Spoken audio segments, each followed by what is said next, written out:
Hi, good evening. So, the new session is now to begin in a few days, and as we all understand, that COVID has not gone.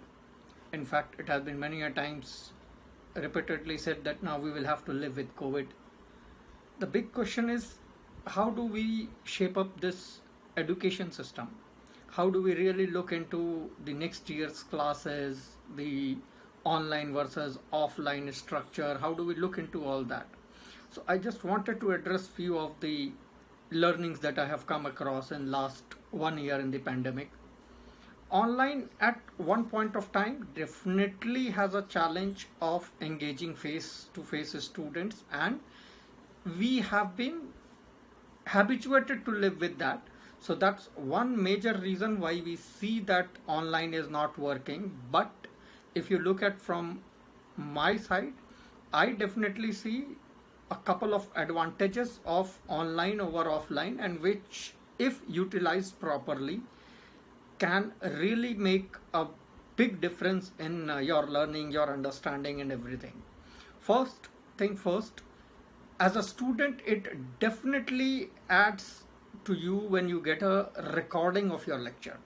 It shouldn't definitely be looked as a facility that if I'm not very attentive in the lecture, because I am definitely going to get the recording of the lecture, it would not be a good thing to have as a feature. But if you look at the video lecture and don't go through it in one go, play the lecture, pause it, and try to recall what was it. Probably something like, let me see how much, to what extent do I remember, and put some pressure on your brain to recall, memorize what it could have been, and then pause and play and pause and play. This way your brain gets attuned to what you learned is what is stored. And this basically is not so easy thing for any one of us. Even we watch movies, we don't remember word by word. That's not practically possible. But you have a lecture recording, use that. Second, a strong point about this online lectures is that whenever an online lecture is happening, the kind of distraction, I don't say distraction, but it is actually a distraction, when in an offline class somebody asks some irrelevant or out of just something, a question which is not in context with what is being taught, and the teacher has to address it. What happens in general is, suddenly somebody asks something random and the teacher has to address. Even if he has to make understand the child that this is irrelevant, will take 4 more minutes to understand and to clear it off. And by that time, you never know, some of the brightest brains who were actually into it are now disconnected. So the best part of an online classroom is that you are at your home, you are at your own place, no hassles of commuting. I don't count all that because that's okay, that's a part of plus and minus of this COVID pandemic era. But you are not distracted by anybody else's thoughts, anybody else's questions. Nothing else keeps you distracted, except if you yourself are ready to be distracted. There is nothing that can stop.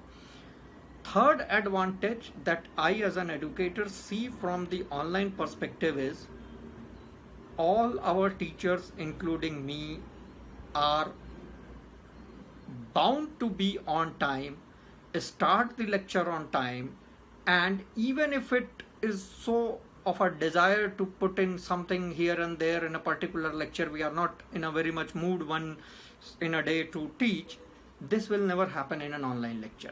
So whatever happens is documented, whatever happens is recorded, whatever is being said is an adequate ethical pressure on all the teaching community, people like me and all my colleagues, to speak cautiously and to speak judiciously, so that you get the best out of us. Keeping in mind all this, this also reminds me of telling that all the exams are now online. So if the exams are online, so the testing regularly has to be online. Where do we miss in an online setup? what is that we should have done, and we generally, we as a human being, as a student, you guys don't do, is you generally don't hold a pen and a copy while going through any lecture. Now you have an access to YouTube, you have an access to entire plethora of Videopedia on the internet. So you can open multiple tabs, go through all the lectures, listen them one by one. Take my word, watching 1,000 movies of a superstar, you cannot be a superstar till the time you start your basics on your own. Much in the same way, you watch as many versions of a theory of different channels, free channels, paid channels, whatever ways, and coachings and all, till the time you start doing your work, you start making notes from the video lecture, you start noting down what has been taught, you start making your own mind maps. It's just a visual memory that you are increasing in your memory bank. It's not going to come back at the right time during the exam if you are not using pen and paper. So my advice to all of you, ask your parents to be your vigilant supervisors during the online classes.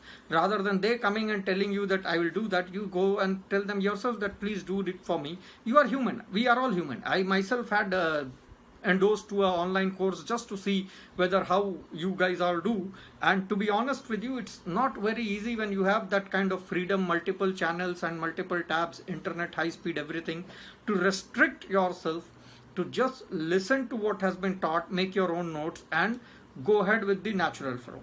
That is one part in the online education which is definitely missing, which was there in the offline education, which was by force, which was not by culture or by your design where you go and have all that, because that's basically an arrangement. That's the classroom philosophy, how it worked. But we know very well that an offline classroom with the current situation of COVID second strain is not something which would very, so to say, effectively start as good as earlier. No, it's not going to happen so soon. So we will have to make some sort of arrangements.